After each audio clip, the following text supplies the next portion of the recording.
నమస్తే. ఎన్నో ఆధ్యాత్మిక కార్యక్రమాలు నిరంతరం మన ఛానల్‌లో కొనసాగుతూనే ఉంటాయి. చాలా అంటే చాలా విశిష్టమైనటువంటి వ్యక్తులు మనకి కలుస్తూ ఉంటారు. వాళ్ళతో ముచ్చటించినప్పుడు చాలా ఆనందంగా, మనసుకి చాలా ఆహ్లాదంగా అనిపిస్తూ ఉంటుంది. అలాంటి వారిలోనే ప్రముఖులు అని చెప్పొచ్చు. ప్రముఖ ఆధ్యాత్మికవేత్త డాక్టర్ నూరి నారాయణమూర్తి గారు ఈరోజు నాతో పాటు స్టూడియోలో ఉన్నారు. పండగల విశేషాలు తెలుసుకునే ప్రయత్నం చేద్దాం. ఈ శ్రావణ మాసంలో వచ్చే ముఖ్యమైన పండుగల గురించి మాట్లాడే ప్రయత్నం చేద్దాం.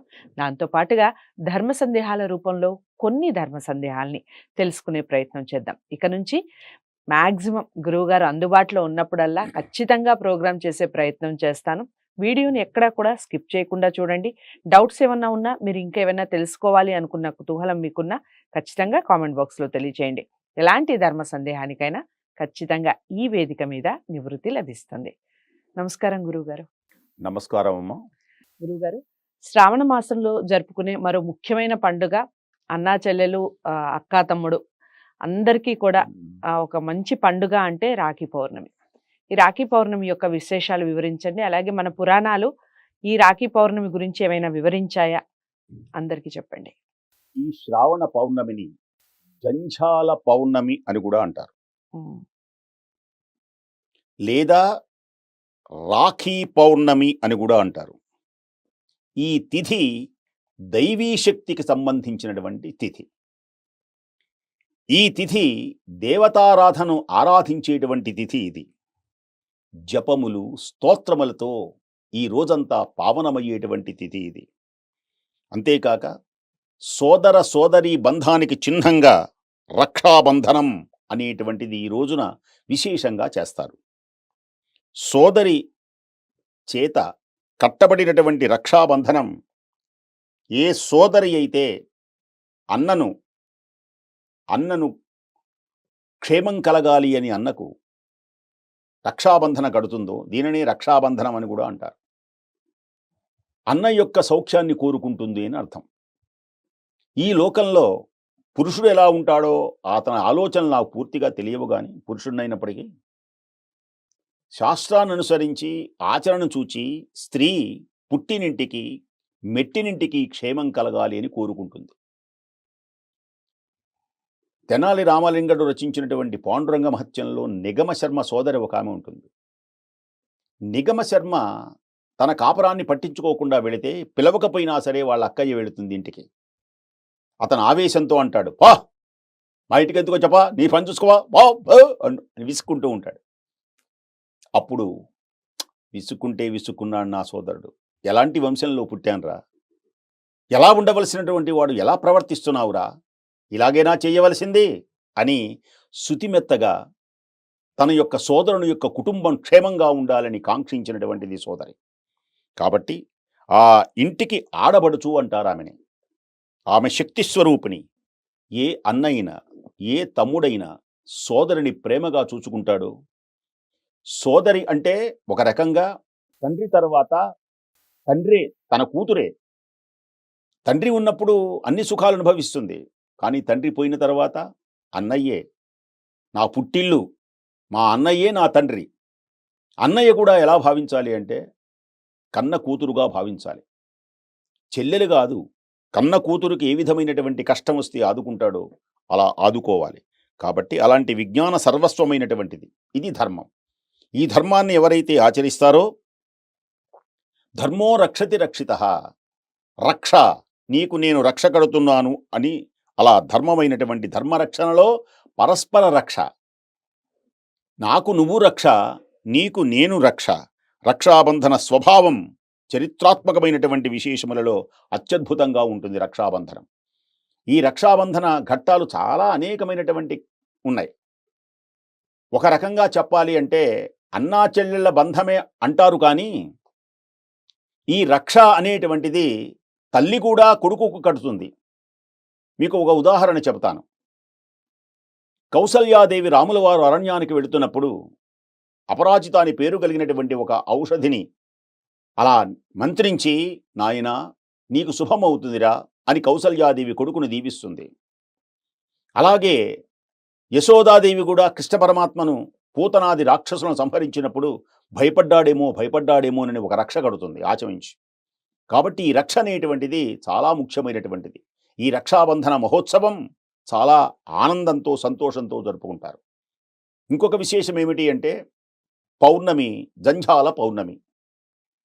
యజ్ఞోపవీతములు ఉన్నటువంటి వాళ్ళు, అంటే జంధ్యములు ఉన్నటువంటి వాళ్ళు ఈ రోజున ఒకవేళ పెరిగినా, పెరగకపోయినా, సహజంగా పెరిగినప్పుడు పెరగడం అంటే అర్థం ఏంటంటే తెగిపోవడం అని అర్థం.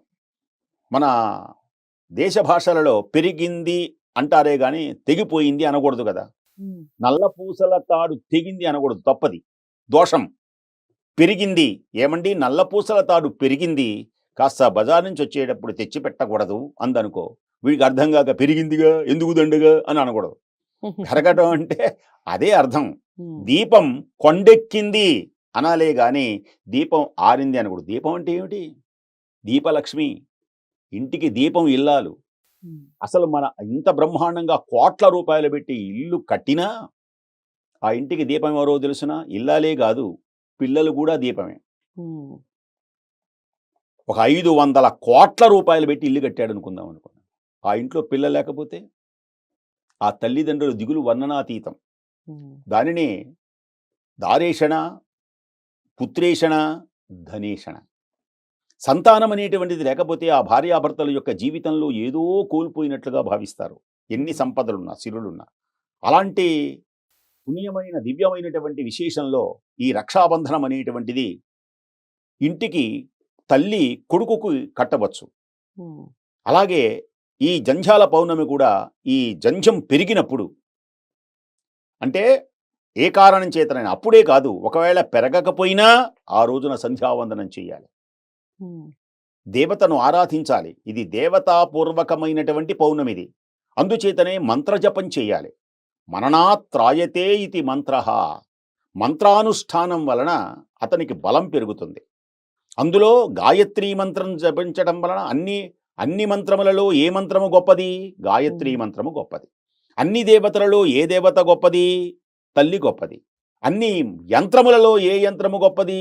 శ్రీచక్రం గొప్పది. అన్ని అక్షరములలో ఏ అక్షరము గొప్పది? ఓంకారం గొప్పది.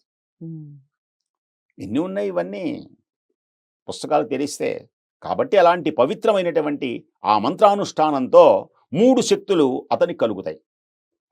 ఇందాక రాఖీ పౌర్ణమి చెప్పాను, ఇప్పుడు జంధ్యాల గురించి చెప్తున్నాను అనమాట. ఉమ్, గాయత్రీ మంత్ర అనుష్ఠానం వలన, ఉమ్, యజ్ఞోపవీతాన్ని విసర్జించడం వల్ల, ఉమ్, యజ్ఞోపవీతం పరమం పవిత్రం ప్రజాపతేర్యత్సహజం పురస్తాత్ ఆయుష్యమగ్రియం ప్రతిముంచ శుభ్రం యజ్ఞోపవీతం బలమస్తు తేజ. బలాన్నిస్తుంది. ఉమ్, గాయత్రి అంటే ఏంటనుకున్నారు? 3 శక్తులు ఉంటాయి ఉమ్, గాయత్రిలో. గాయత్రి, సావిత్రి, సరస్వతి ఉంటుంది. ఉమ్, అందుకనే తర్పణములు ఇచ్చేటప్పుడు ఉదయం పూట గాయత్రి, మధ్యాహ్నం సావిత్రి, అలాగే సరస్వతి, సాయంకాలం సరస్వతీం తర్పయామి. ఉమ్, అంటే ఏమిటి అర్థం? గాయత్రి మంత్రానుష్ఠాన దేవత అయితే సావిత్రి ప్రాణశక్తికి అధిదేవత. ఉమ్, సావిత్రి భర్తని బ్రతికించుకోవాలా? ఉమ్, అసలు స్త్రీ శక్తి ఎంత గొప్పది! భర్తను తన అధీనం చేసుకోవాలన్నా స్త్రీ శక్తియే. ఉమ్, అది చేతగాక భర్తను దూరం చేసుకుంటున్నారు. ఉమ్, దుర్మార్గుడైనటువంటి భర్తను యోగ్యుడుగా చేసుకున్నది సతీ సుమతి. ఆ కథలు వినాలి. ఉమ్, మంచివాణ్ణి దూరం చేసుకున్న ఆడవాళ్ళ కథలు మనకెందుకు? విధవ అనుమానాలన్నీ పెట్టుకొని వాళ్ళ కథలు మనం వినకూడదు. ఉమ్, ఉత్తములైనటువంటి కథలు గనక మనం వింటే ఉత్తములైనటువంటి ఆలోచనలు మనకు కలుగుతాయి. ఉమ్, ప్రాణశక్తి. ఇక సరస్వతి వాక్శక్తి. ఉమ్, వాక్కులో ఎంత గొప్పతనం ఉన్నదో తెలియనా? కవులు దేనికని అగ్రహారాలు పొందింది? కవులు దేనికని గండపెండేరములు పొందేది? కవులకు దేనికని 1000 వాడు 10,000 వాడికి దండం పెడతాడు, 10,000 వాడు 1,00,000 వాడికి దండం పెడతాడు, 1,00,000 వాడు 1,00,00,000 వాడికి దండం పెడతాడు, 1,00,00,000 వాడు 100 కోట్ల వాడు, వాడు కోట్ల వాడికి. ఆ చక్రవర్తి కూడా నమస్కారం చేసేది పండితుడికి. ఉమ్, అవును. అందరూ సాష్టాంగ నమస్కారం చేస్తారు.